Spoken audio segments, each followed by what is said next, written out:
Please join me in our opening word of prayer.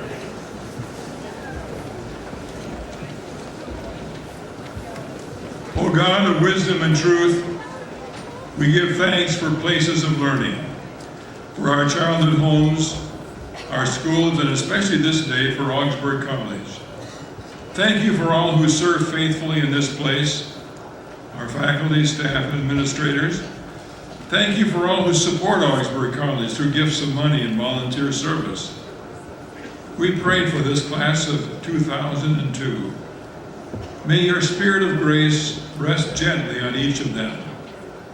May each look on their diploma not only as a sign of achievement, but also as a passport to a future filled with opportunities to reach other goals as they serve a world of need. We pray all this in the name of Jesus Christ, the way, the truth, and the life. Amen.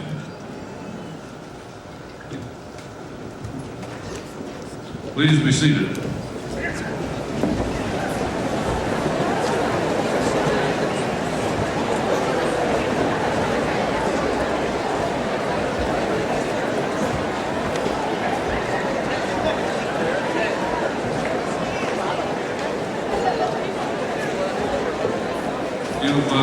You've just completed the most complex maneuver of this ceremony. Thank you for doing it so gracefully.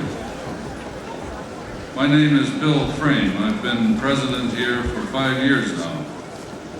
And I want to start, before I congratulate this wonderful class of 2002, by saying thanks to Steve Gabrielson, who helped get us in here by virtue of his remarkable talent at the organ, and to Dr. Herb Chilstrom, first bishop of the Evangelical Lutheran Church in America and a graduate of Augsburg in 1954, from whom you've just heard the invocation, and you will see him at work in a moment. Now may I say thanks very much for all you've done, you, the members of the class of 2002, and for making this 133rd commencement at this college so special.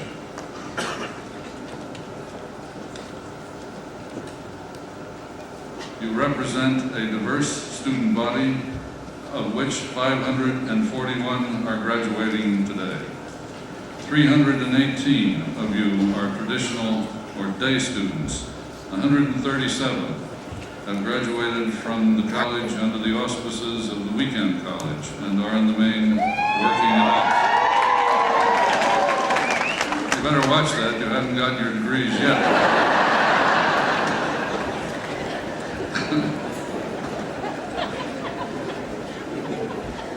Eleven of you have been studying on the corporate campus at 3N under Augsburg's auspices. 31 of you from the ever-growing branch campus of Augsburg College in Rochester, Minnesota.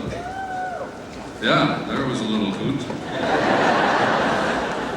And 44 of you are graduate students, including Mary O'Connell, our first graduate in the new Master of Arts in Nursing program.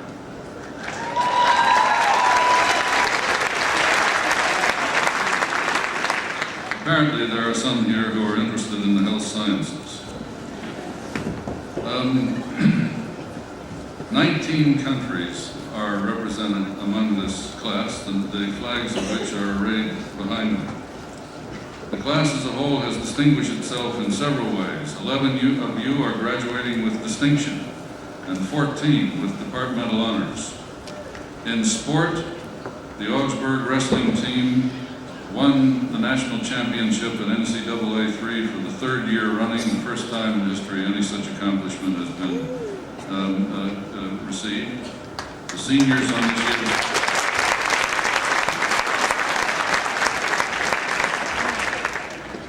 the seniors on this year's team ranked third in the nation academically, and for years now the wrestling team has stood very near the top, not only in its skill on the mat, but in terms of its academic achievement.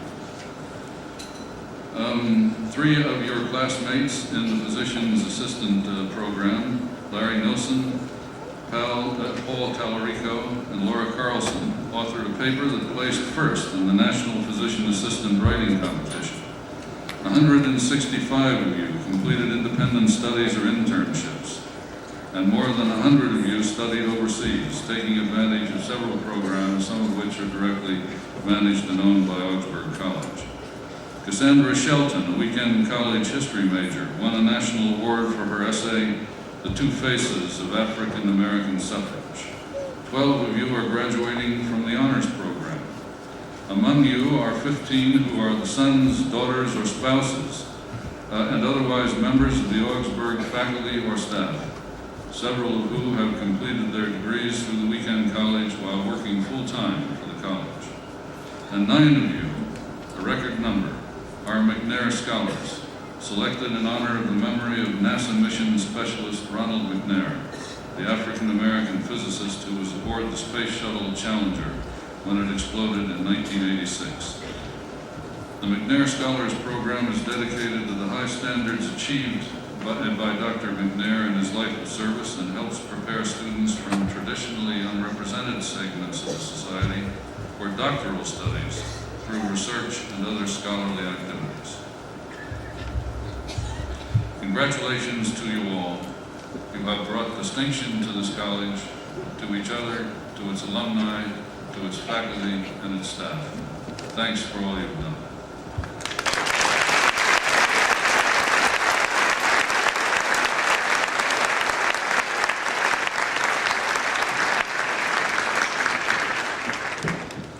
I should like to point out that somewhere among us are representatives of the class of 1952. Am I pointing in the right direction?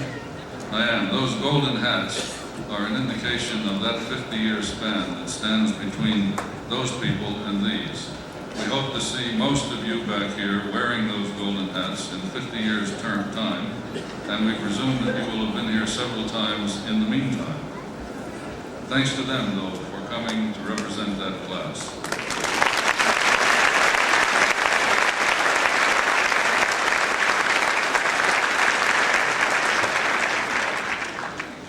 I should like to run the risk of another sitting exercise by asking those who are here in support of these people, as members of their families, as friends, spouses, etc., all of you who have surrounded these people during their journeys of 4 years, 8 years, 10 years, in one case, I think, 27 years.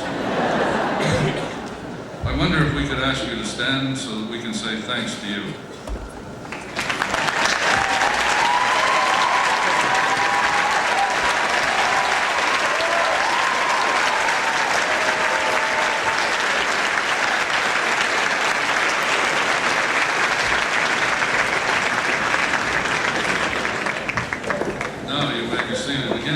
Oh, you've done it already, my goodness. That was very graceful. I should like now to offer a degree, a graduate degree in Humane Letters to Mark S. Hansen. And I would like to tell you why by reading this testimonial. On August the 21st, 2001, Mark S. Hansen, Augsburg alumnus of the class of 1968, Bishop of St. Paul, husband of Ione Agramson, herself an Augsburg alumna of 1968, father of Aaron, Alyssa, Rachel, Ezra, Isaac, and Elizabeth, man of God, was elected third presiding bishop of the Evangelical Lutheran Church in America. In the 8 months since his election, Mark has, by all accounts, measurably extended the hospitality and ministry of reconciliation that have marked the new church since its beginning in 1988, under the leadership of its first bishop, Mark's fellow alumnus, the Reverend Herb Chilstrom. Born in Minneapolis at the close of World War II, Hansen was raised in the shadow of Luther Seminary by parents who brought with them from the Dakota Prairie a deep devotional regard for free church pietism and an accompanying evangelism. His father, for example, helped to found the American Lutheran Church in Oslo. They made Mark a child of the city through membership at St. Anthony Park Lutheran, home at the time to more than 50 ordained Lutheran pastors. I don't know whether that was really healthy for him, but apparently it was. Mark began to apply his evangelical instinct to the urban circumstance beginning in his high school years. It was at a meeting on the campus of Augsburg College, which was addressed by Louis Lomax under the title The Negro Revolt, that he came into full realization of his passion for the merger of the life of faith with social justice. That meeting opened his eyes, as he recalls, to a world he had not yet fully encountered, the worlds of racism and poverty. In 1968, Mark earned the degree of Bachelor of Arts in Sociology under the tutelage of Joel Torstenson. In the meantime, he achieved a leading role in student life and met Ione, who was to become his wife. Together, they have illustrated in both life and ministry the integration of evangelism and Christian vocation. He leads congregations out into the world, out into their neighborhoods, to that vocational juncture between need and calling, with a skill that avoids division and seeks in the ministry itself the sources of reconciliation. During his years as both pastor and bishop, Mark has served as both an advisor to and member of the Augsburg Board of Regents. He also has served on the Executive Council of the Lutheran World Federation, the Executive Board of the National Council of Churches, as President of the Minnesota Council of Churches, and Vice Chair of the ELCA Conference of Bishops. To all of these, he has brought a steadily ascending reputation for a powerful intellect, a wonderful command of the language of civil deliberation and decision, and a grand vision of the Christian polity described by the Lutheran lectionary for Pentecost. May I ask you, sir, to step forward, and Herb, would you come with him?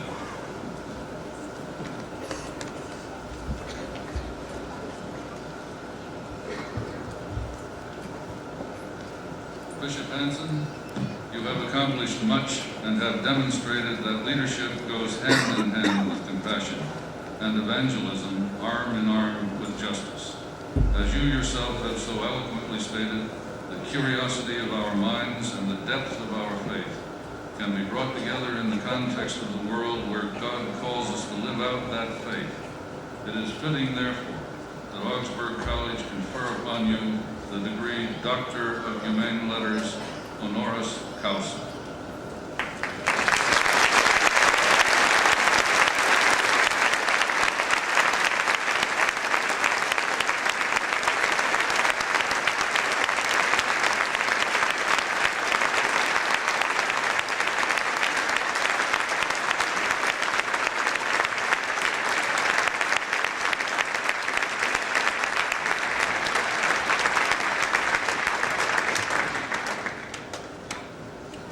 It is with profound gratitude for Augsburg College that I accept this honor.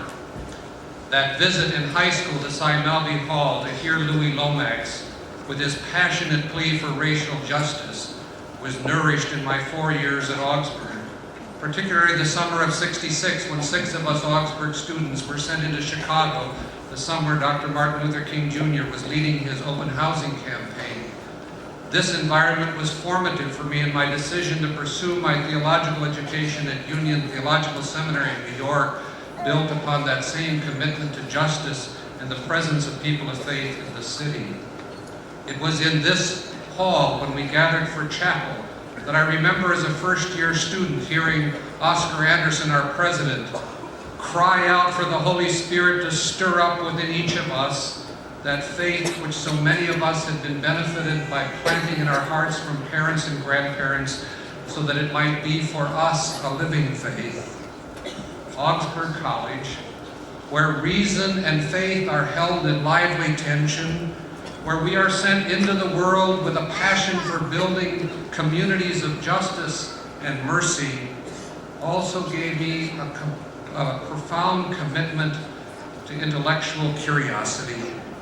This most gifted faculty that surrounds you gave to me an appreciation for the wonders of the human universe, to explore throughout all of life the expanding universe, the mysteries of DNA, the the complexities of the human personality and human history, and yet to stop and ponder the beauty of a sonnet or a symphony or a piece of sculpture.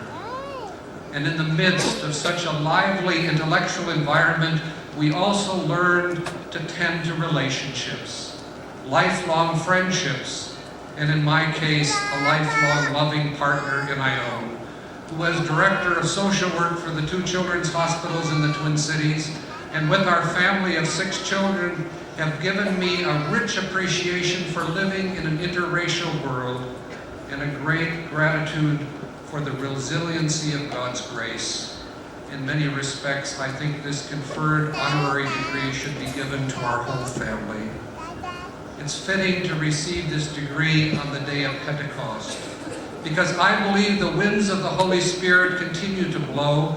They have given every one of you graduates gifts that you will use in your vocations, in the building up of communities for the common good, in the sharing of the wonder of God's love for us in Christ Jesus. On that day of Pentecost, barriers that had been constructed between God's people came tumbling down, and each person in their own language heard and understood the others telling the mighty deeds of God.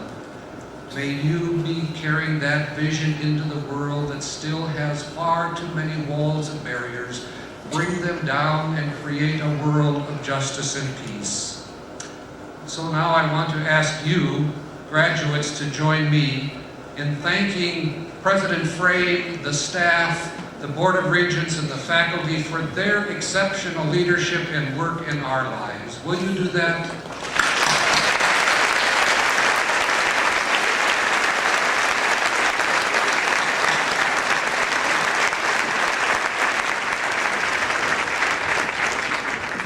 Again, thank you for this honor and God's blessings on your lives.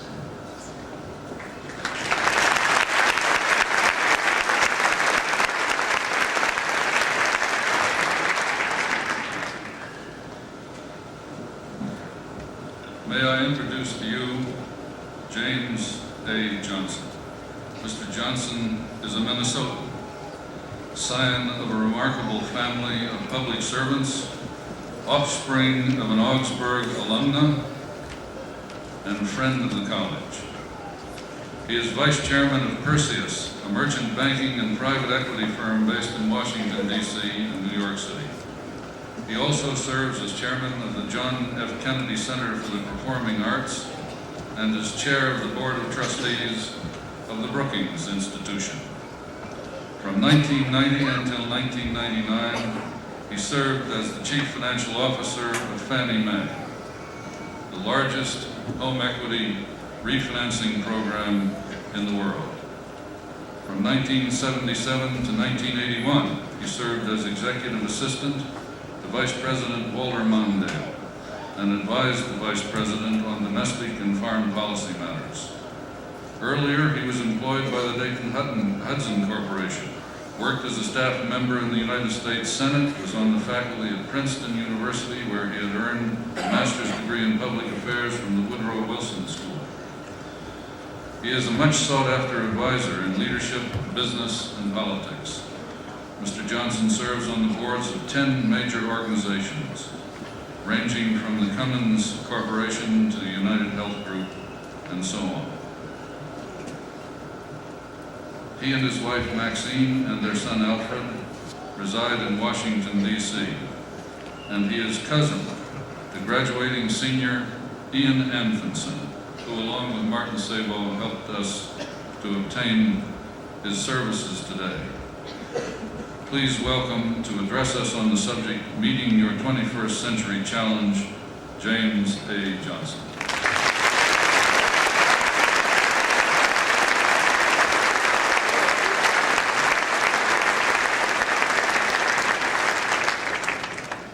President Frame, Board of Regents, members of the faculty and administration, friends, family, and most of all, the Augsburg College class of 2002, congratulations.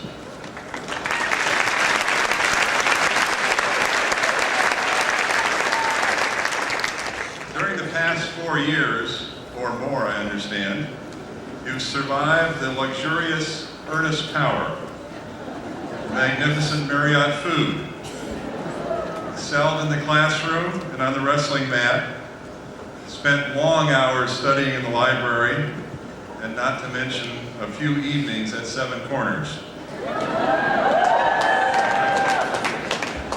Now that that's all over, there's only one thing standing between you and the rest of your life: me. When he was president of Princeton University, Woodrow Wilson was asked by a mother what the school would do for her son. Wilson replied, "Madam, we guarantee satisfaction, or you'll get your child back." Well, today, your families are getting you back. Some literally back into their homes. Only now, you're far more prepared to face the world. And that's no small part because of them. The grandparents, parents, spouses, brothers and sisters, whose love, support, and infinite patience have helped you reach this day. Join me in giving them a round of applause.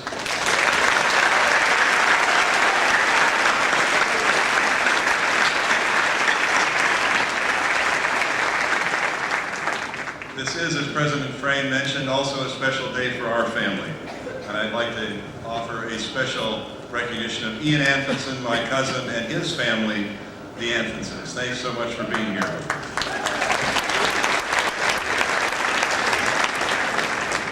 I grew up in Benson, Minnesota, a small town in Swift County. Back in the 1870s, my father's parents moved there from Norway as children, and he ended up spending his entire life in Benson. Though my father would one day become Speaker of the Minnesota House of Representatives, he had only an 8th grade education. It was my mother who came to Benson High School to teach, who drafted the letters and kept the books in our house.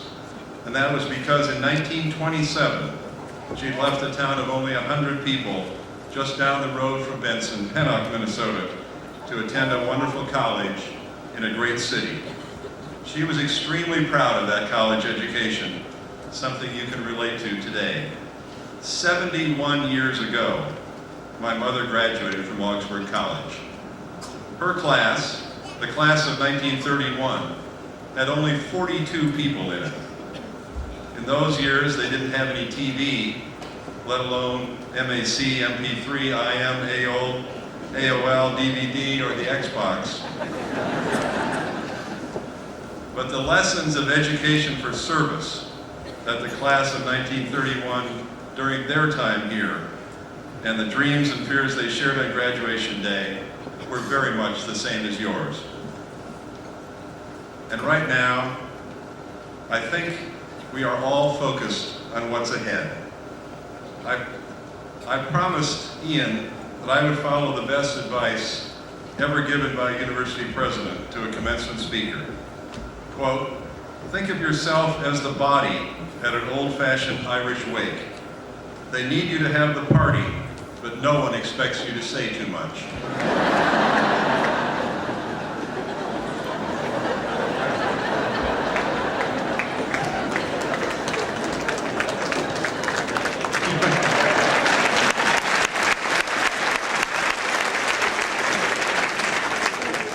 So while I do promise to get you out in time for the party, I do want to say a few words today about the exciting yet uncertain road in front of you and the compass that you can use to make the best choices along the way. Of course, there's one thing I'm definitely not going to do, and that's make predictions. I won't make any predictions about the future at all. I looked back at some of the predictions so-called experts were making around the time of my mother's graduation. It's not a pretty picture. In 1930, when the Boeing 247 airplane made its first flight, it was a twin-engine, all-metal plane that seated 10 people. A company engineer declared, there will never be a bigger plane. During those same years, a famous University of Chicago astronomer said, there's no hope for the fanciful idea of reaching the moon because of the insurmountable barriers to escaping the Earth's gravity. Or my favorite of all, from the governor of Oklahoma, William Alfalfa Bill Murray, who claimed it's a scientific fact that if you shave your mustache, you will weaken your eyes.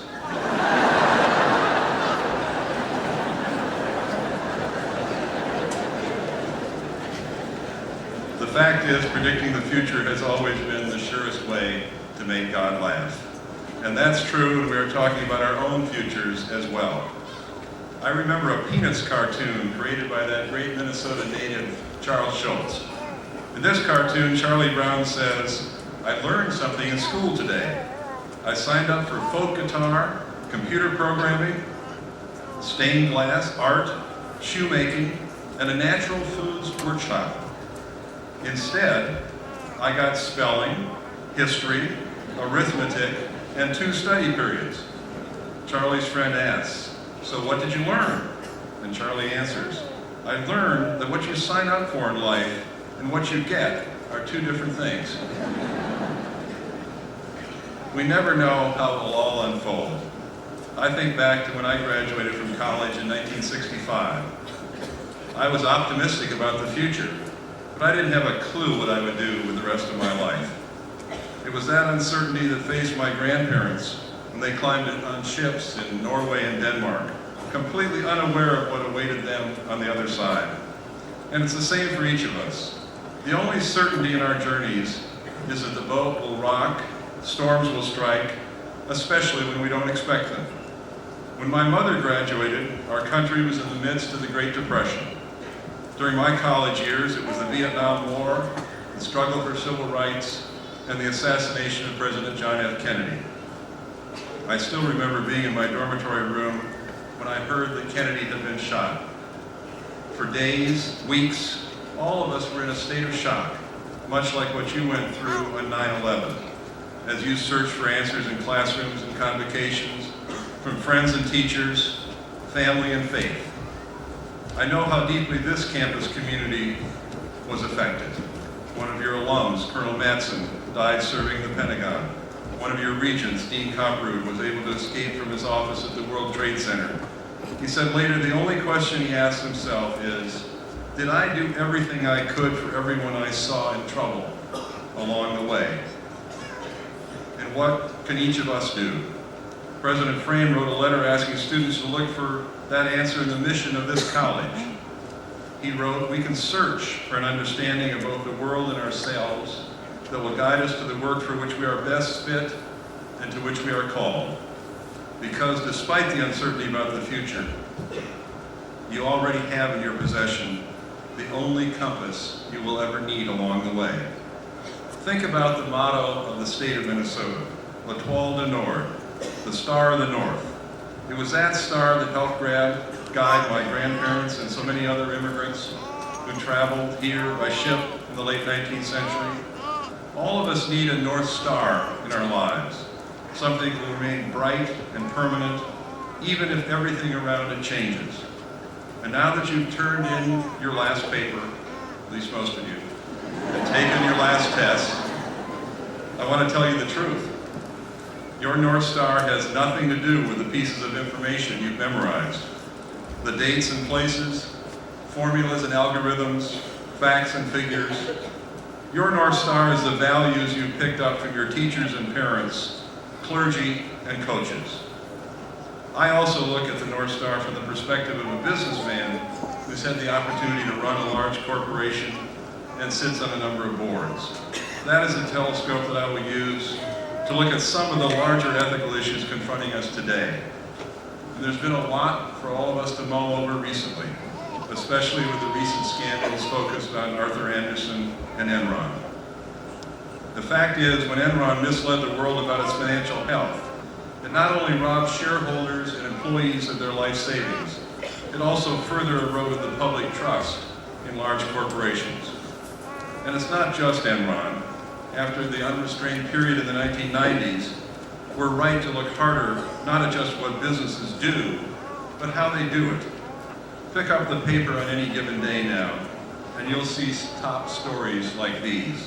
Arthur Andersen indicted, Quest under investigation by regulators, Disney revamped corporate governance practices, Merrill Lynch CEO expected to take more direct role in settlement talks about the firm's research practices.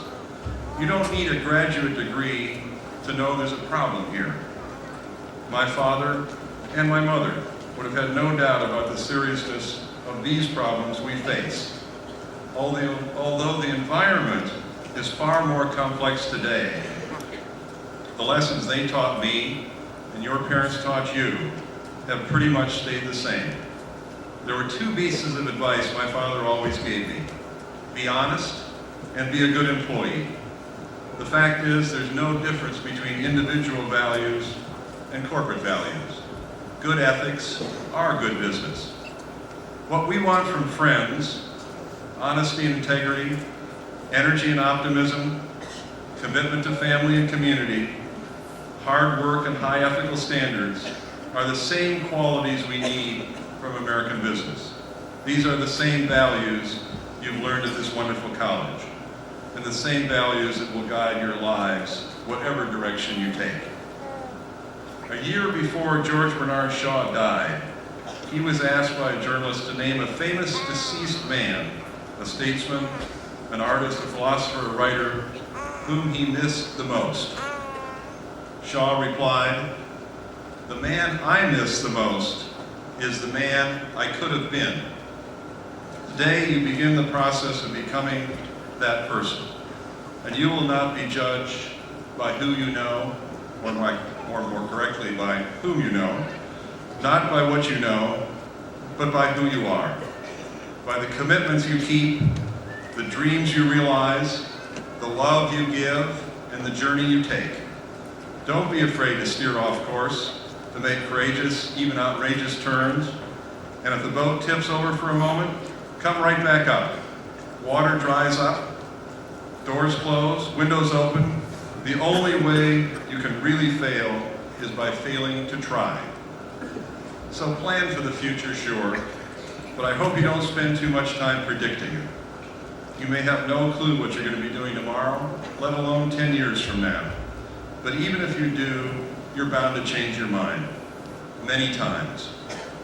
So do what you love, serve your community, focus on others, consider public service, strive to do the best at everything you do, and always follow that North Star. The rest will take care of itself. And above all else, Augsburg class of 2002, don't forget to laugh. The ride will be bumpy at times, but it's supposed to be fun. Enjoy every minute of it. Congratulations.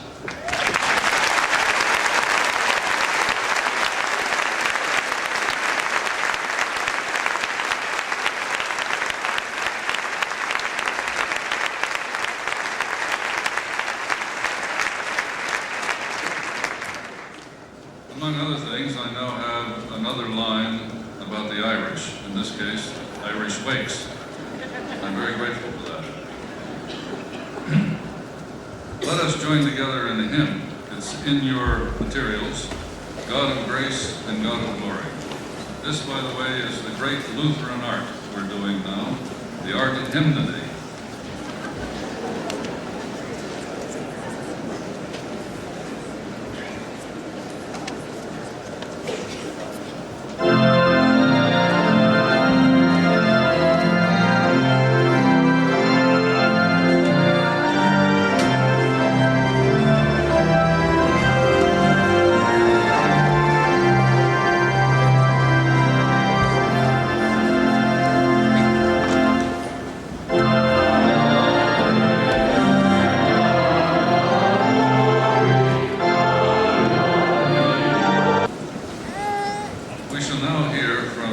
Representatives of this class of 2002 who will speak for you to all of us. Amy Meshwaran will speak for those who are receiving graduate degrees. Thomas Howard for those receiving degrees from the day school. And Vicki McCarthy for those graduating from the weekend college. Would they please follow each other here in the order that I've indicated? Thank you.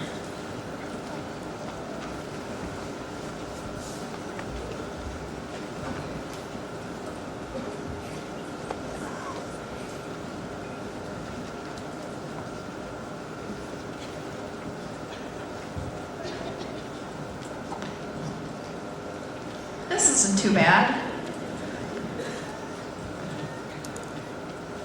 I stand here today proud of representing the graduate students at Augsburg College. I am very thankful for the precious people in my life that are here today who have provided the support I needed to finish my graduate degree. I want to thank the professors in the School of Social Work for truly believing in us and accepting us as imperfect beings that we are. Thank you to the cohorts and friends at Augsburg that helped us get through the hard times and reminded us of who we are and what we stand for. Thank you to the family members, significant others, and friends for putting up with our time commitments in school and our level of stress. Most of all, I'd like to thank God for giving us the strength and talent to complete our education and provide us the vision for what's yet to come. Do you ever look in the mirror and ask yourself, who am I really? What am I doing in my life? Do I like who I've become? It has been a lifelong journey of mine to understand myself in greater depth and feel fulfilled in life and feel content with myself. The biggest barrier in my way that prevents me to achieve these goals is striving to be perfect. Graduate school has been one of the catalysts that has opened my eyes to the importance of being imperfect. Being imperfect can allow you to be left with feeling freedom, fulfilled in life, and a deeper understanding of oneself. I humbly stand before you today to share a snapshot of experiences of mine, living an imperfect life and being an imperfect person. So begins my story. Recently, I had a significant experience in my life where I gained a lot of personal freedom. While I was in graduate school, I transitioned into a new career from managing programs to evaluating programs. A little over a year ago, I started a new position as an applied researcher. I made it very difficult for myself to learn the basic foundation of being an evaluator because I was so afraid of failing. I remember the time when I wrote my first evaluation report. I sat in front of my computer just staring into the screen, wondering how was I going to write this 50-page report. I found myself having a stream of reoccurring thoughts, worrying that the report wouldn't meet my expectation of my supervisor or my client.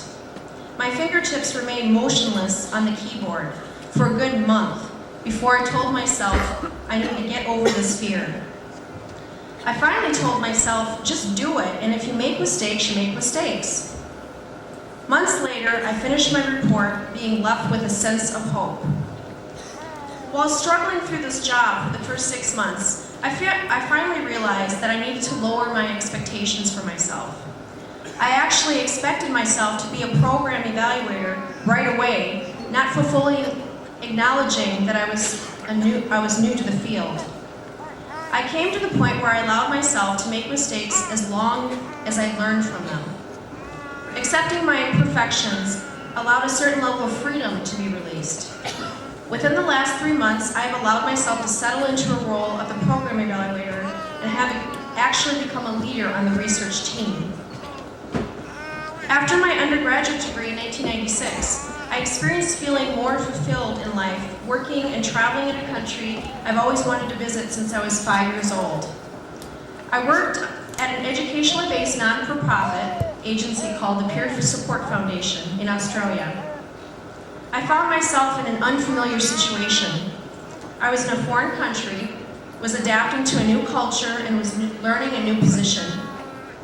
My automatic way of reacting to a scary situation like this was to try to control my fear by being a perfectionist. Something happened 2 months into my position. My supervisor approached me very nicely and pointed out that I wasn't being too friendly to my colleagues, like saying a greeting when I came into work, nor was I building relationships with them. At first I wondered, perhaps it's a cultural expectation that they expect me to say, "Good day, mate," every time I come in the morning. I realized that she was right. I wasn't being as friendly or open to people because I thought I needed to prove myself. through the work I did rather than building relationships with my colleagues. After our conversation, I started being more myself and accepted the fact that I made mistakes. My job and life in Australia became so much more fulfilling. One of the most profound moments in Australia was toward the end of my trip when I hiked up the Blue Mountains outside of Sydney. I was at the very top and found a slab of rock that was rectangular shaped. Sitting on the slab of rock, I closed my eyes, feeling the air against my face. The air was so clean and pure. The weather was a perfect 75 degrees, and God's presence was all around me. It was surreal. I proceeded closing my eyes and remember feeling overwhelming feelings of fulfillment.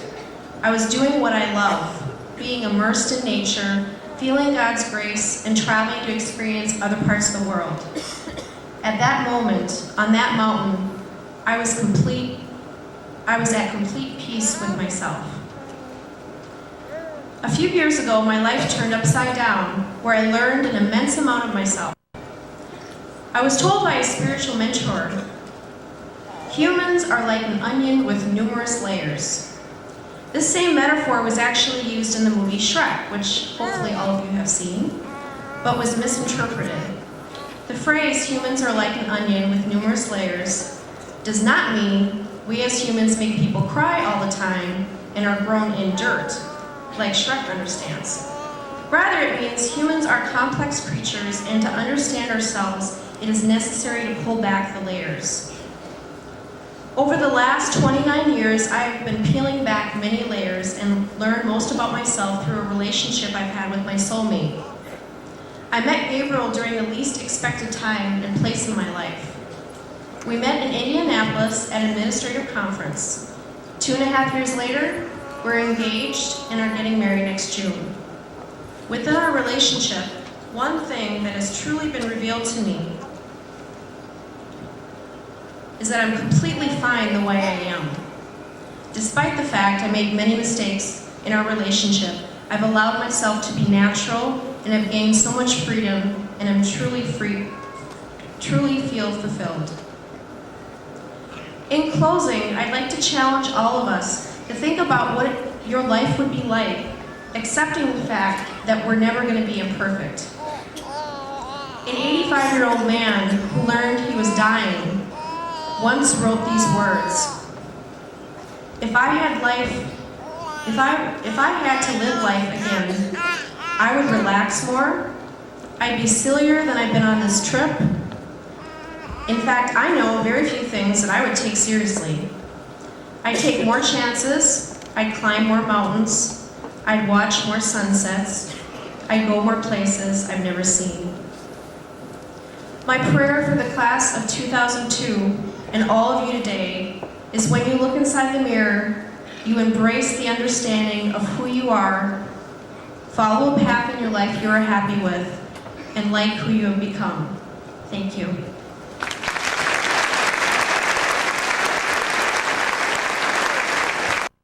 Thank you. The Augsburg College seal is ringed by 4 words: through truth to freedom. These words encompass many of the experiences I have had while being a member of the Augsburg community. I would like to share some of those experiences with you now. I am an only child and was raised by my grandparents. Last week, I received a letter from my cousin, Joni. Her and her sister, Candace, are the closest individuals I will ever have in my life that are like sisters. Her letter was quite a special thing. First of all, I cannot remember the last time I've gotten a handwritten letter on real paper. And she's a teenager. I leave that one for you to figure out.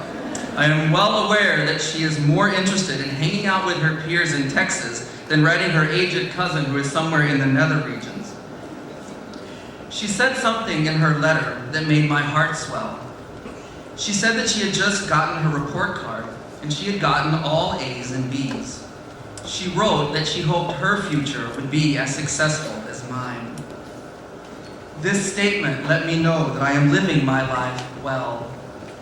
I believe that the most important skill a leader can possess is the ability to influence others simply by living. This is the greatest discovery that being a member of this community has afforded. afforded me. I could and am living a genuine life, free from the burden of what others think of me or think I should be. Through living a truthful life, I have found the freedom to lead by living. Through truth to freedom. Living a genuine life isn't easy. Often, in fact, circumstances and attitudes make it hard for people to live honestly. This past summer, I was an orientation leader for incoming freshmen. I was asked to share my experience with Augsburg as a caring and respectful community. While speaking with the freshmen, I explained that I came to Augsburg after attending a small Baptist college in Central Texas and then performing 2 years of national service with AmeriCorps. The return to the collegiate environment terrified me. You see, my last attempt had not been a very positive experience. I had been in an environment that told me that I was wrong and that I was not worthy of love. It was a place where religion was used as an excuse for hate. It was during my time in AmeriCorps that I began to accept the fact that I was not like everyone else. I began to accept the fact that my sexuality was not like those around me, and I began to love myself. I also realized that there were others in this world who would love me, and did love me. I was worthy of love. My return to school was filled with fear and worry about whether I would be successful both academically and emotionally. My biggest fear was that I would be forced back into the closet. I feared that other people's hate would yet again consume my life. At Augsburg, however, my fears were put to rest. I haven't been scared for my safety once since I set foot on this campus. In Augsburg, I found a place that loved me and respected me for who I am and not what they expected me to be. I found a place where I was free to discover my own faith and not have the faiths of others forced upon me. I found my second home. I told the freshmen that I hoped that they would find a home here at Augsburg. I feel that being an intentionally diverse and accepting community is an evolving process, and that Augsburg still has a lot of work to do. However, I believe that there is no other place like this one in this world. I can honestly say that this is a place that everyone can call home, regardless of what makes us different. After my remarks, the parents of an incoming freshman came up to me and told me that they were no longer scared for their child to come to college. The simple truth of who I am gave these parents the freedom of knowing that their child would be safe. Through truth to freedom.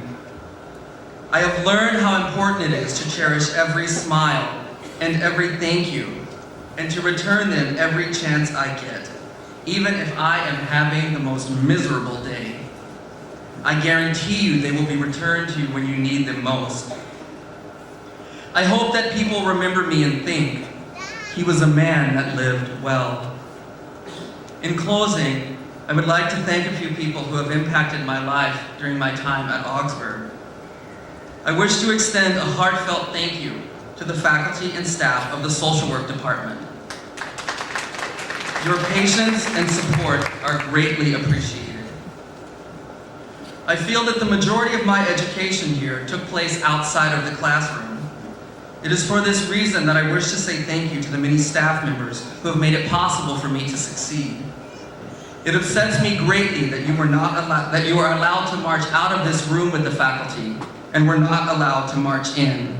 Know that you were at the head of my procession. I would like to thank the McNair Scholars Program for its support. I wish to thank Jeff Stafford, the Director of Student Activities, for being my mentor and friend.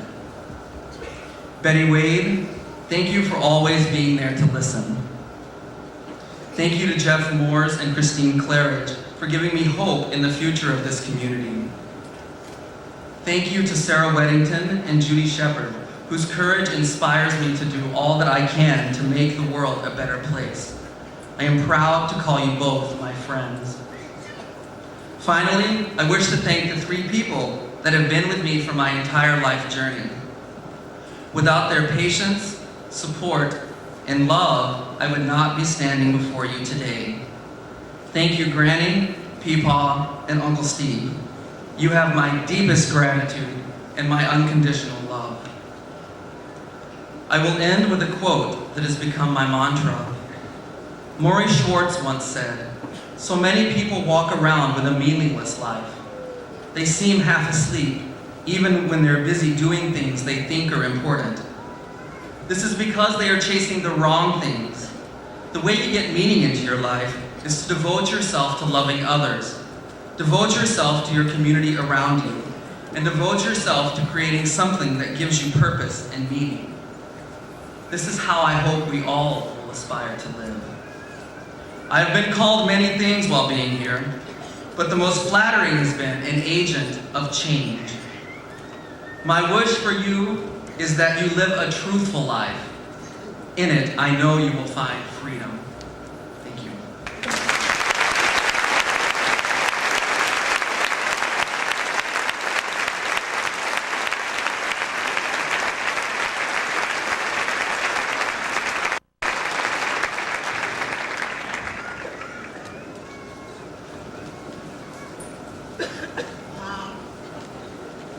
President Frame, distinguished guests, professors, staff, families, friends, and fellow graduates.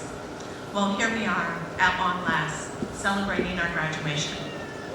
There are many reasons why we all came to Augsburg. For me, I returned to school after the death of my oldest daughter, Eleanor, to pursue a degree in social work.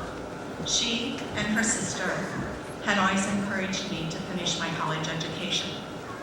By pursuing this degree, I have looked deep within myself and asked some tough questions. For example, how does one achieve non-discrimination?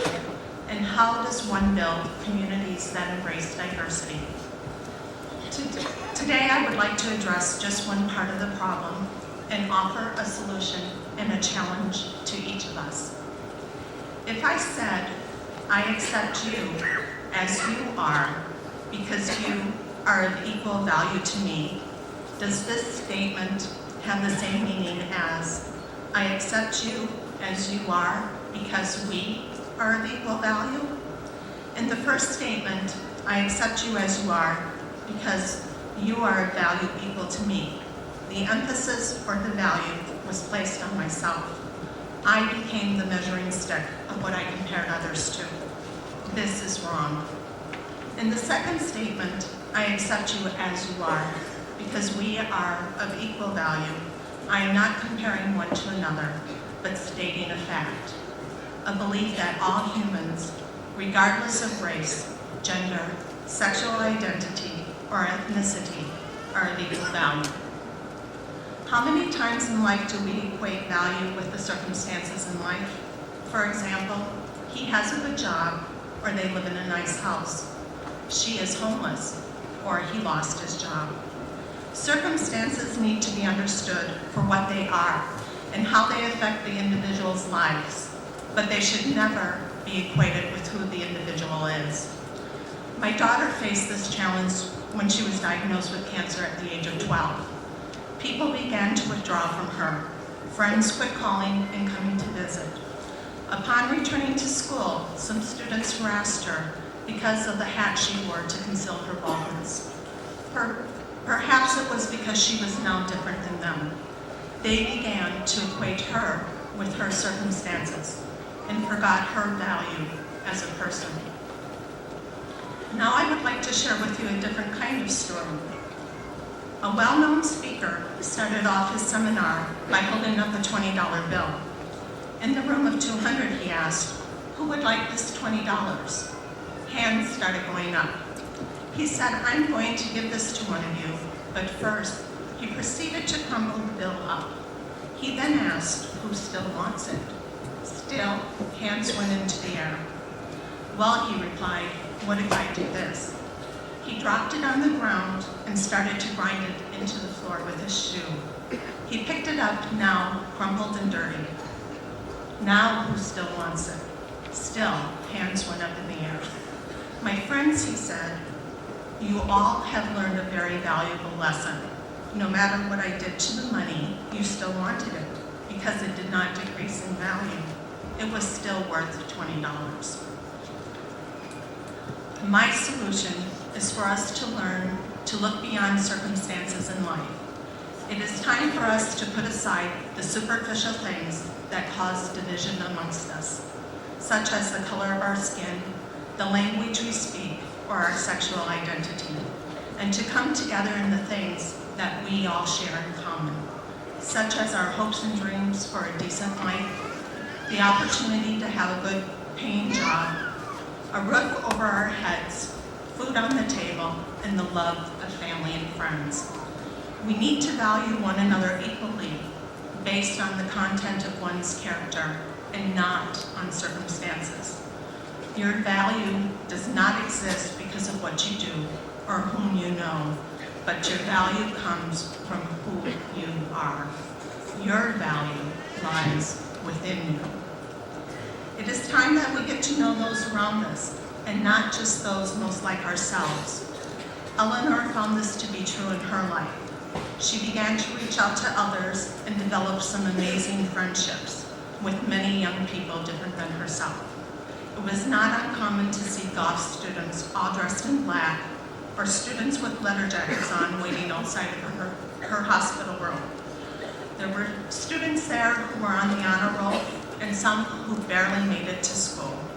She worked hard to not discriminate towards others by looking beyond the outward appearances and circumstances. Our country, like Eleanor's friends, is like a tapestry with many threads of different colors, each giving shape to the overall beauty of the work.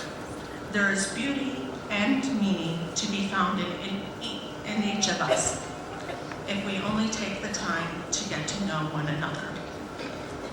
My challenge is to embrace the belief that each of us is of equal value. We must fight against injustice and work for a better life for everyone. As you embark on your new journey, I hope you will remember how important you are and that you make a difference. It is my sincere hope that one day all forms of discrimination will cease to exist. Thank you.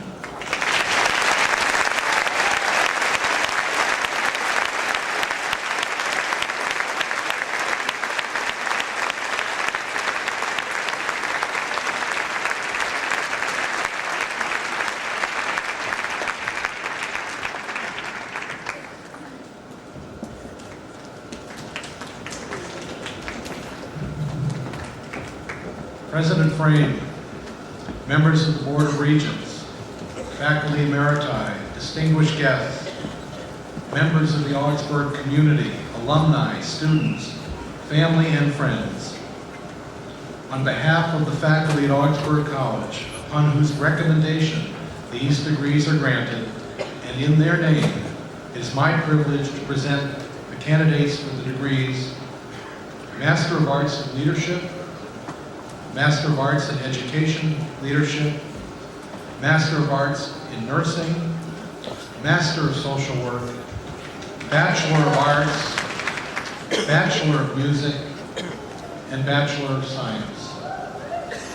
Mr. President, in this 133rd year of Augsburg College, I present the class of 2002.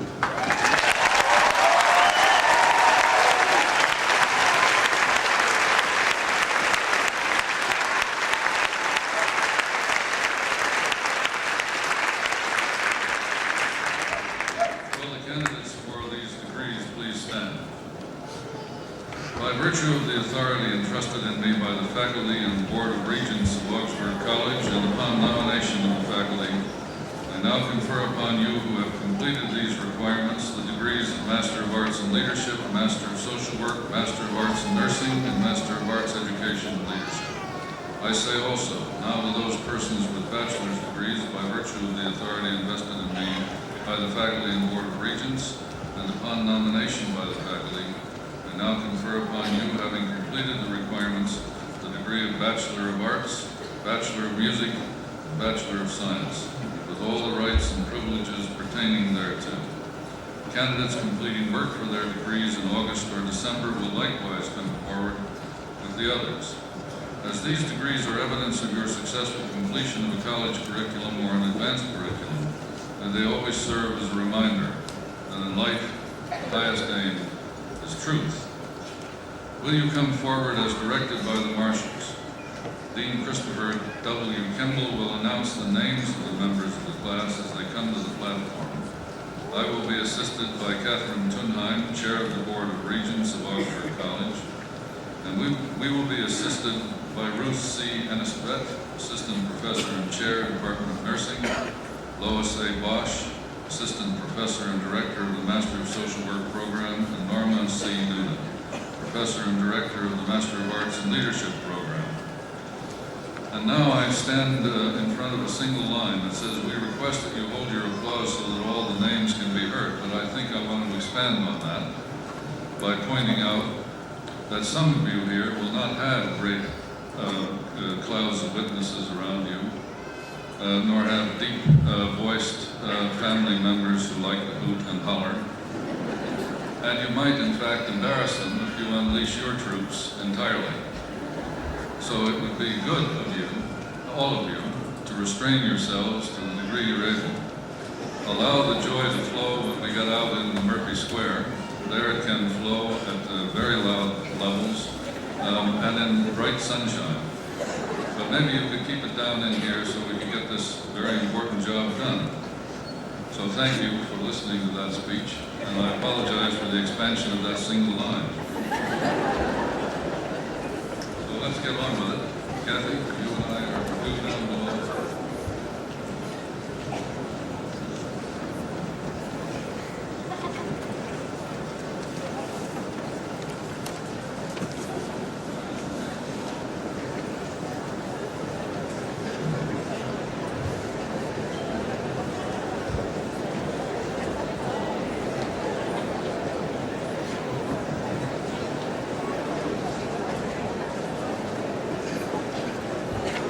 We will begin with the candidates for the degree Master of Arts in Leadership.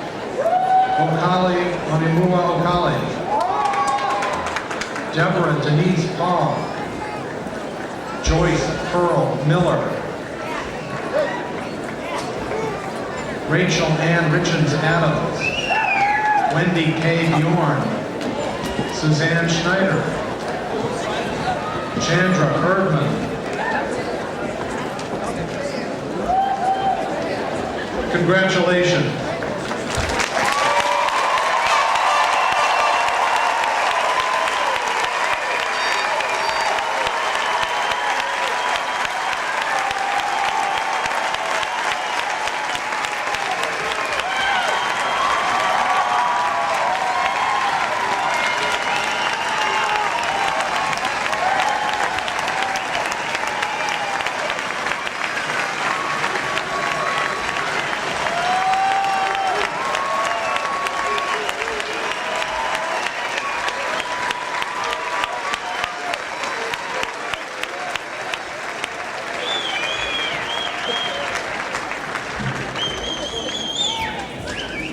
This year, 5 students from Norway have completed final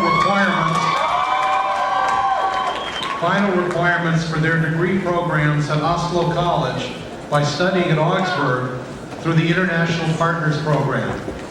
They are participating as guests in the Augsburg Commencement in lieu of the final ceremonies at Oslo College. Sylvie Nielsen, Rike Nielsen, Erik Moen, Christine Dirnes, Una Beata Sveen. Congratulations.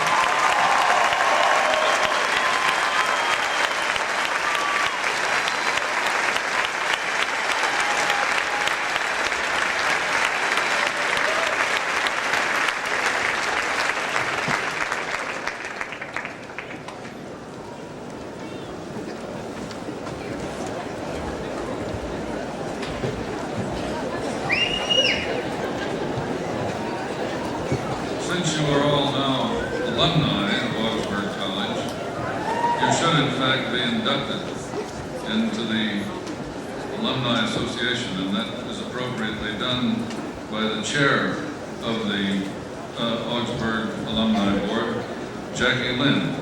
Jackie?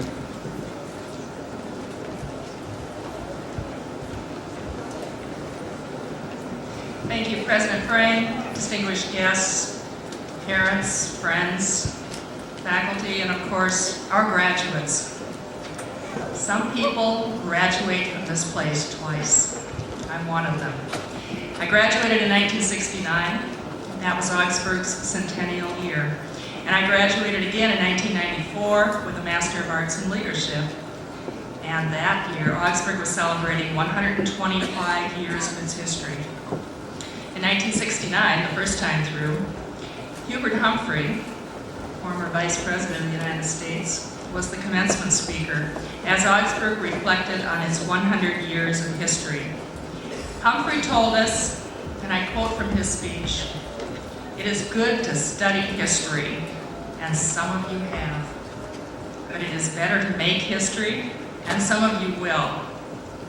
In a few minutes, you'll be making history as you stand outside in Murphy Square and have pictures taken with your friends and favorite professors, capturing memories for your scrapbooks. And you'll say to each other, "Let's keep in touch." But we know that doesn't happen unless we seriously work at it. And here's where the Augsburg Alumni Association and the Augsburg Office of Alumni and Parent Relations can help you.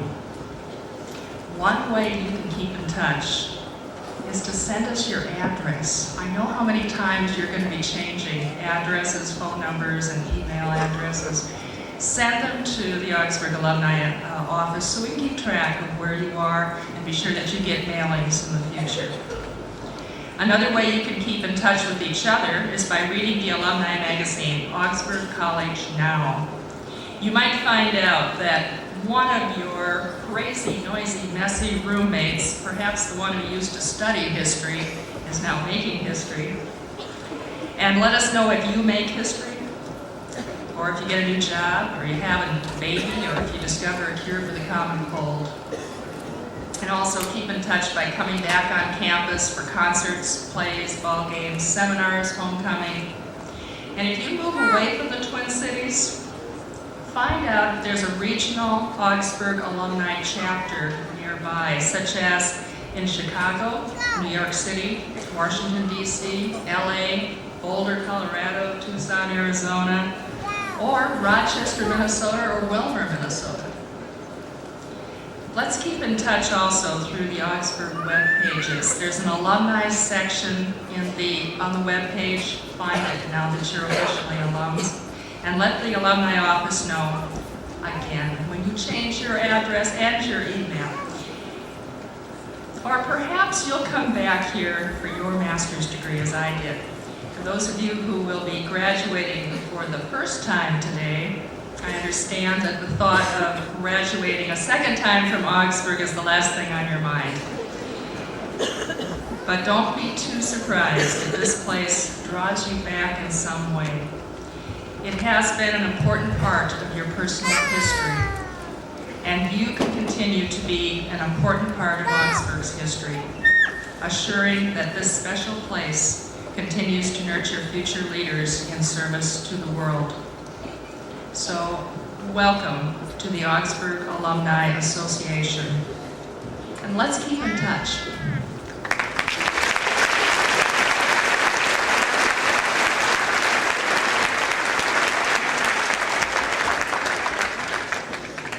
It's now my pleasure to award the Marina Christensen Justice Award. Marina was the daughter of our President Bernard Christensen. She lived a remarkable life on the frontiers of urban development in the city of Chicago, where she was killed in a mugging. But her life stands as a model for the kind of community service to which this college is in many respects dedicated. And the winner this year is Brandon Hofstedt.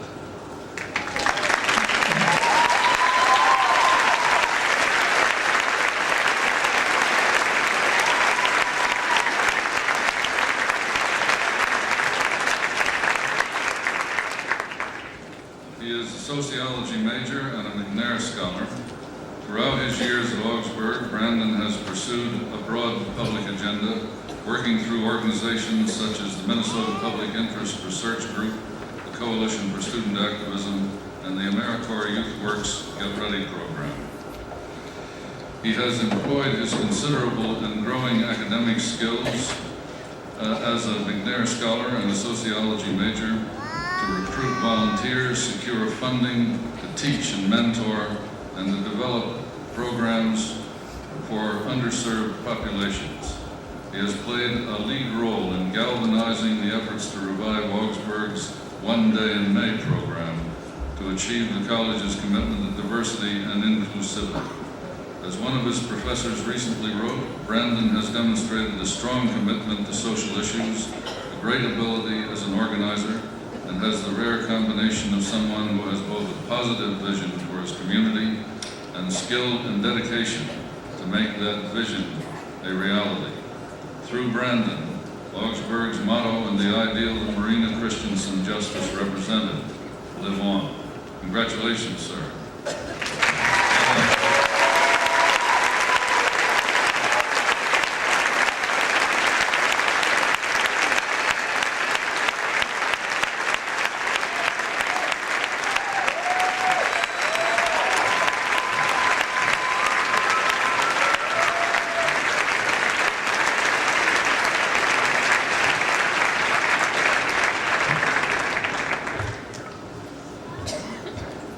I'd like to offer a couple of more thanks, if you don't mind. First of all, I want to say again, thanks to the Board of Regents and our faculty and to our staff. I wonder if I could ask the staff and the faculty to stand, and I would like to point out that among them are those wearing roses. Those are those symbols of the fact that someone else connected with them is walking through this line today or is receiving a degree today. Please stand. We would like to say thanks to all of you, and I want to make a couple of specific points as you rise to your feet. Among these people are 5 who have been especially recognized in respect to their teaching ability or their collegial work on the staff by the senior class. Dr. Rolf Jacobson, Assistant Professor of Religion. Dr. Dale Peterson, Associate Professor and Chair, Department of Biology. Dr. Lori Lohman, Associate Professor of Business and MIS. Dr. Ron Petrick, Associate Professor of Education. And Becky Priestad, Academic Coordinator on the Weekend College Program. Would you please rise so we can say thanks?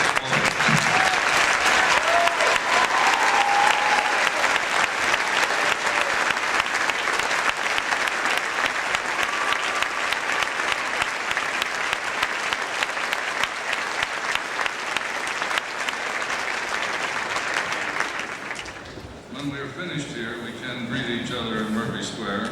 Some of you have already done some greeting here. Thank you for that. Before we get to the hymn, I should like to ask Pastor Sonia Hagender to come forward and get us started on this hymn, after which we will process. Thank you, President Friggs. Let us pray. Lord God, you have called your servants to ventures of which we cannot see the ending, by paths as yet untrodden, through perils unknown. Give us faith to go out with good courage, not knowing where we go, but only that your hand is leading us and your love supporting us, through Jesus Christ our Lord. Amen. Please stand as you are able as we sing our ascending hymn.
Pastor David Wold will offer us a benediction, and then we will start the recess.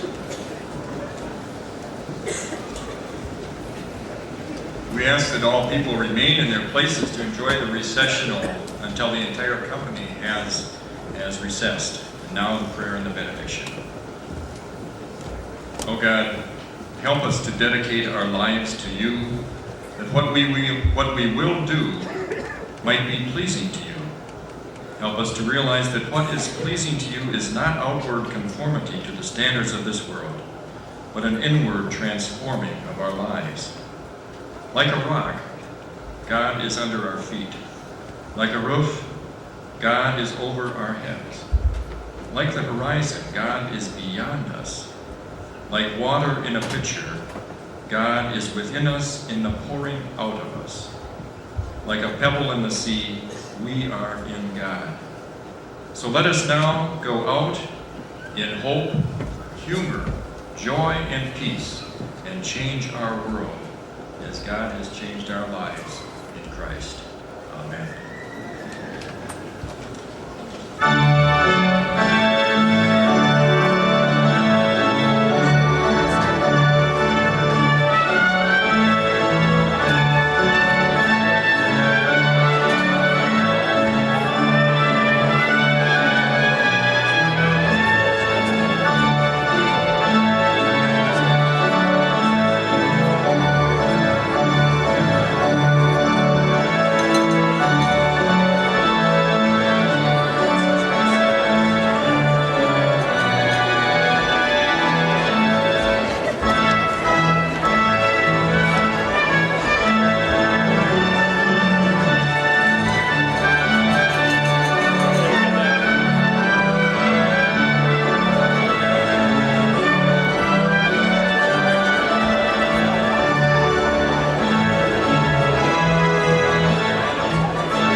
May I say thanks very much to those of you who have come to play a role in this magnificent graduation ceremony that we have planned so carefully by intercession for weather that I think is unrivaled. We've never had weather like this, at least we haven't in the last 2 days, or 2 years, pardon me.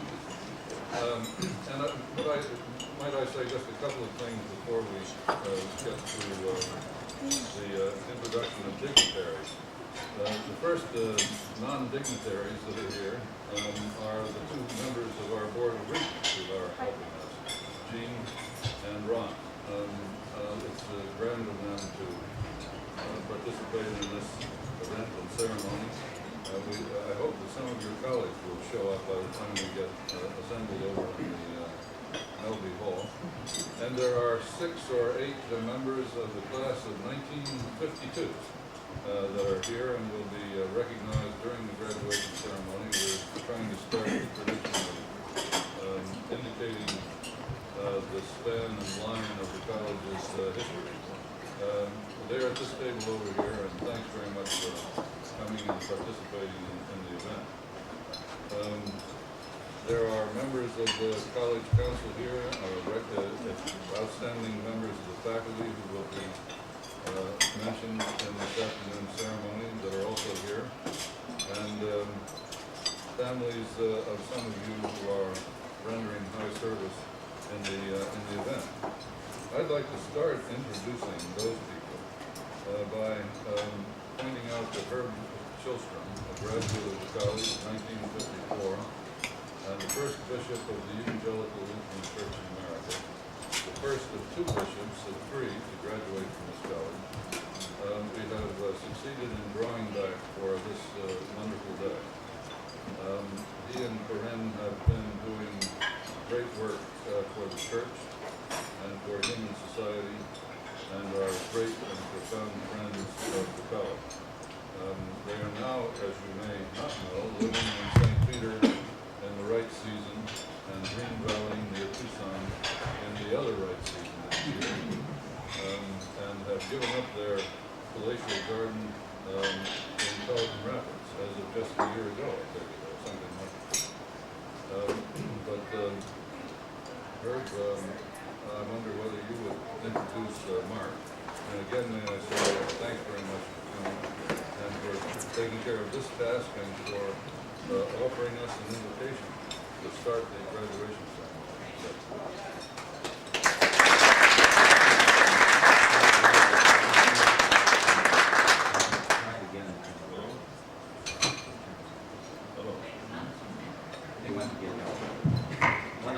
Oh, I think it's working out. Help to drop it.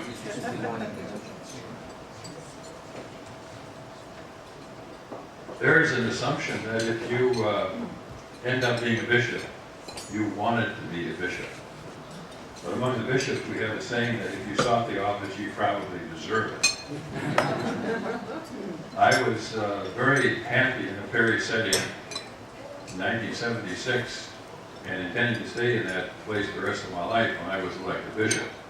And in the 2 months between the time I was elected and when I actually took office, I thought I better seek the advice of some of the old veterans in order to figure out what this job is all about. So a couple of weeks later, I met a bishop from California, and I said, "Carl, what is this job all about? I'm not prepared for it." He said, "Don't worry, Bert.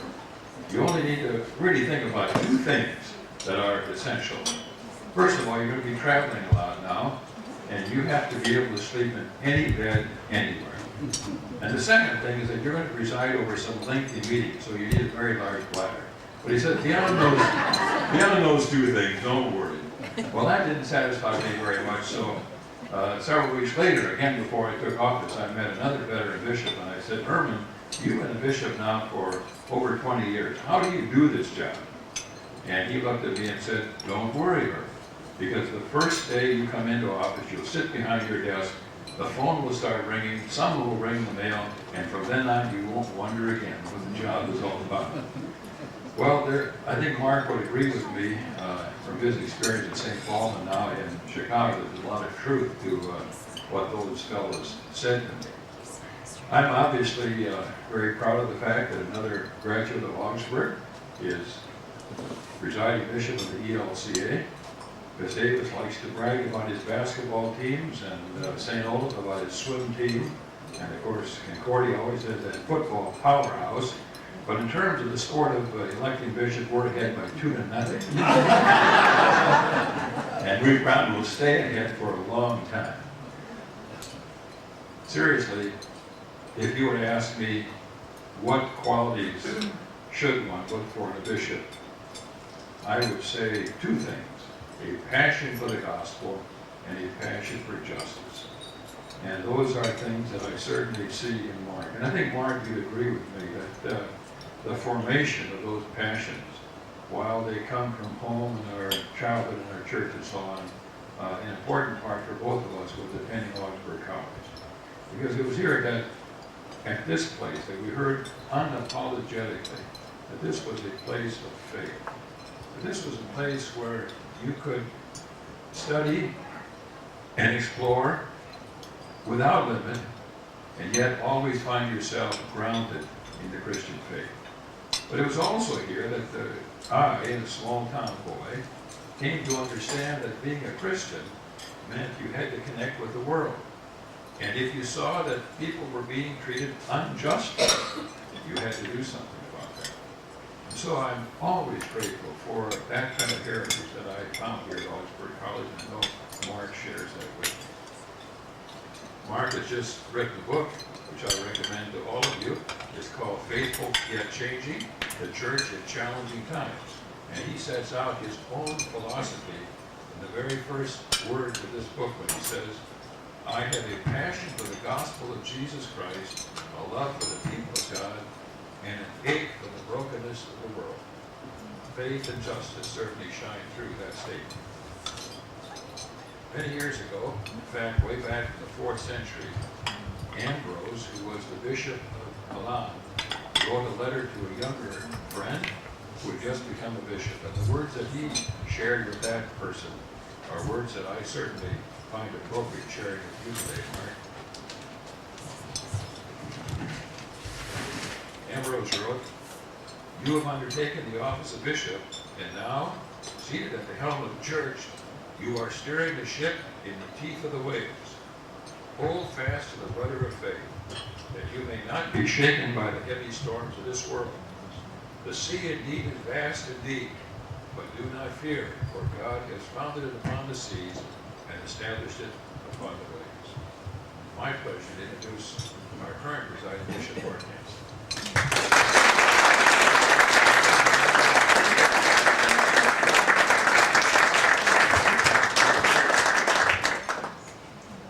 On a day like this, one is singularly honored, but profoundly aware that the honor is shared with those who have so formed my life and my faith and my leadership. So as I was flying in this morning from Billings, Montana, I was pondering those very formative relationships, certainly grounded in a Christian home, loving parents that raised us to be public leaders in the church, and grounding that leadership in a living personal faith. I'm blessed to have my baptismal sponsor, my aunt, Elizabeth Branston Burtness, here today as a symbol of the continuity of that generation that grounded us in the faith. I'm also very mindful that I have been shaped by my father-in-law, who was a bishop in 2 synods, and had an amazing ability to awaken the mind to the mysteries of human life and breadth of creation, but always grounding us in the gospel and love for the people. I'm blessed to have his wife, my mother-in-law, Cordelia, here. I'm also mindful that my partner in life, whom I met here, but chased for a few years afterwards before I caught up with her, Ione Ogrenson, who really should be sharing this award, because I think together we embody what this college seeks to plant in its graduates, as she is now director of social work for the 2 children's hospitals in Minneapolis. And we have co-parented 6 children, 5 of whom are here. I won't take time to introduce them all, but well, why not? Melissa and Rachel and Ezra and Aaron and Elizabeth and Rachel's friend Troy. And my 2 siblings with whom we were raised, one of whom is here, Joanna Nexton, who didn't have the benefit of going to Augsburg, but has always wished she would have. one semester, that's right. And then they sent her as a missionary to Concordia. So,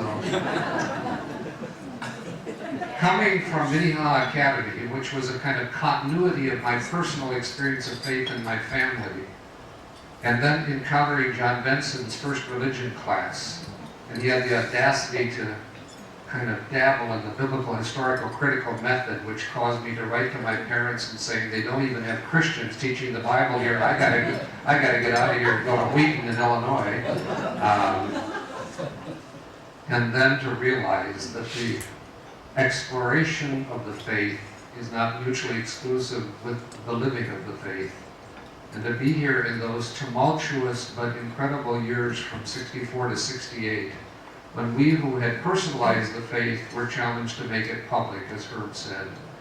And Ione and I were privileged to spend the summer of '66 in Chicago with a listening witness team with 4 other Augsburg classmates, when we literally realized the limitations we had put on faith by containing it only within could not hold, and it had to be expressed in the struggles for justice, and especially for civil rights for all, was incredibly formative and led me to go to Union Seminary in New York for my theological education.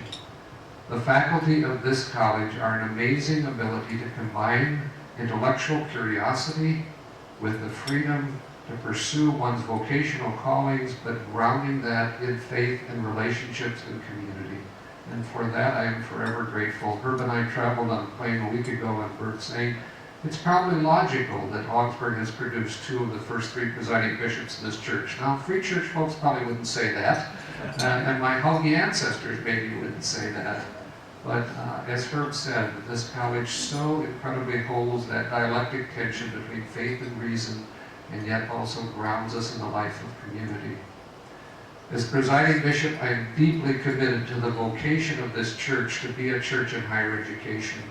And as I look at the 28 colleges of this church, Augsburg stands unique, not only in its location, but in its vocation of preparing people to live in a diverse world, grounded in the faith, but as global citizens. And as I champion the cause of all of Lutheran higher education, I will have a particular voice of lifting up the value and the life and the contributions of Augsburg College, not only to this church, but to this world. And I want to say a special word of gratitude to Bill Frame, whom I count as friend and had the privilege of being on the Board of Regents with. Bill, you are a most gifted and appropriate leader for this college in this time, and I am deeply grateful for you. Thank you all for this honor.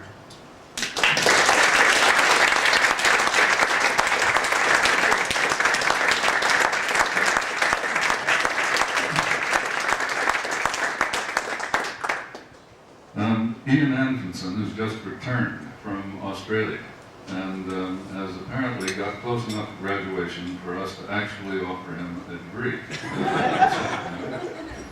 He came when Ann and I came in 1997, so we're in the same class, sir. And welcome to the degree. Ian is here to introduce to us the commencement speaker for this afternoon, to whom we are very grateful. In part because he had to adjust his schedule as Ian adjusted his. That is to say, Jim and I had an agreement that we reached under the negotiating power and presence of Martin Sabo that he might in fact deliver the commencement address here a year ago, when Ian, we thought, might be graduating. So Jim was able to adjust his schedule as Ian adjusted his. So, we're grateful to you, sir, very much indeed for coming today. And Ian, I take it you will introduce your cousin. Thank you. By the way, Ian is graduating with a major in business and marketing. Anything else I should tell him about you? Are you an athlete of any noticeable sort? Okay. Yeah, well, that's an important thing in this college. It's important.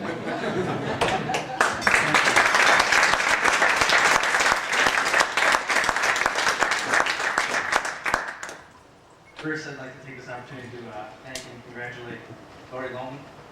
Lori is my academic advisor here, and she's probably one of the reasons why Jim doesn't have to wait another year.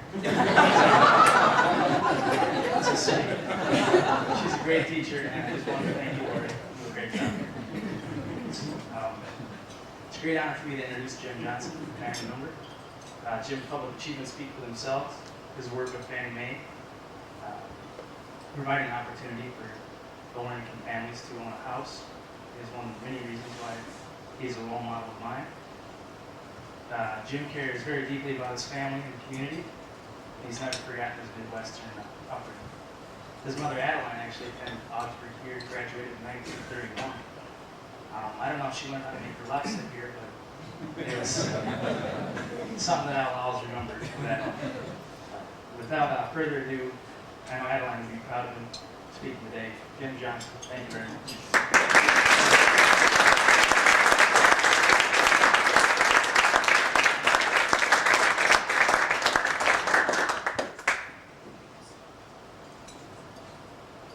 Thank you very much, Ian. I never had any doubt we'd get to this day. I think those who are trying to focus on whether it was this year, last year, years ahead from now, I knew we'd be here. Bill Frame, thank you very much for bringing me into this community. My mother did graduate in 1931.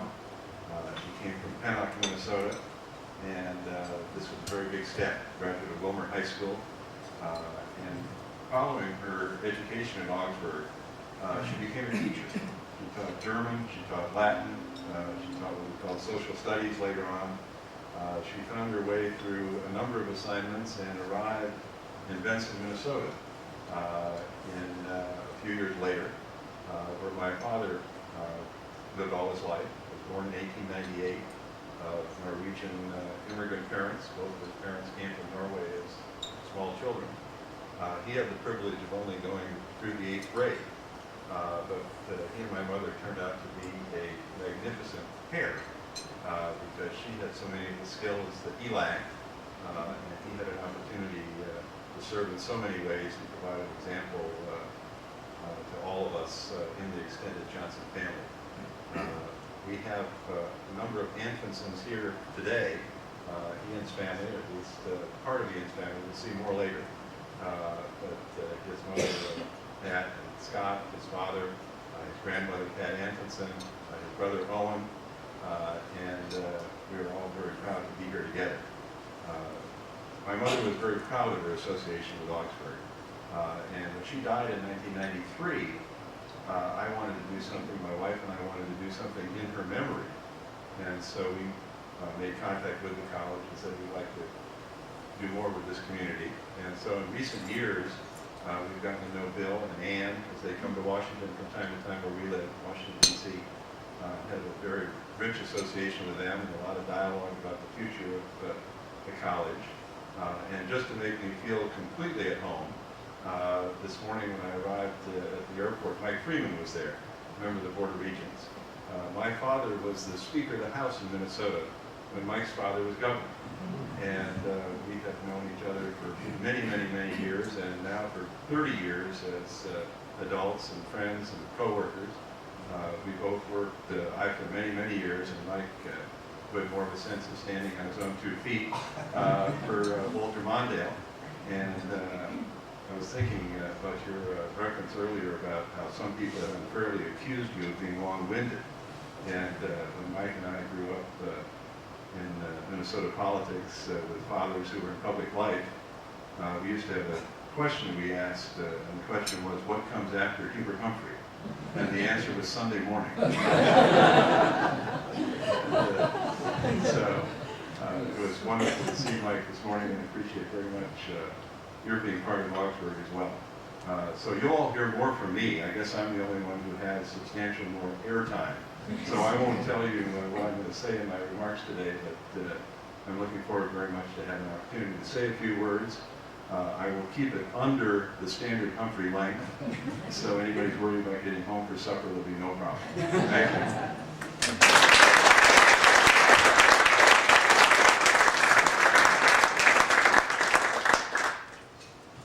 Thanks very much to you, Herb, to you, Mark, and you, Jim, for playing this, being major parts of this ceremony. And thanks, Jim, for repairing my great forgetfulness and not pointing out that Mike Freeman is a member of the Board of Regents. One might say that he's an extraordinary member of the Board of Regents. And it's wonderful of you, sir, to bring all of this energy into our faith. We are getting close now to the point where some of us need to be dressed up in funny-looking costumes and standing along the street down here on the way to Melby Hall, because our job is to welcome and celebrate the graduates as they make their way by processional into the hall. And then we'll follow them up onto the stage and try to get about 430 people, as I understand. Chris, is that right? About 430? Conferred with degrees, which I suppose that we really should let the cat out of the bag and say, I think this is true, that the little leather-bound or perhaps vinyl-clad certificates that we're giving them are empty. That they will be filled quite legitimately when all bills are paid.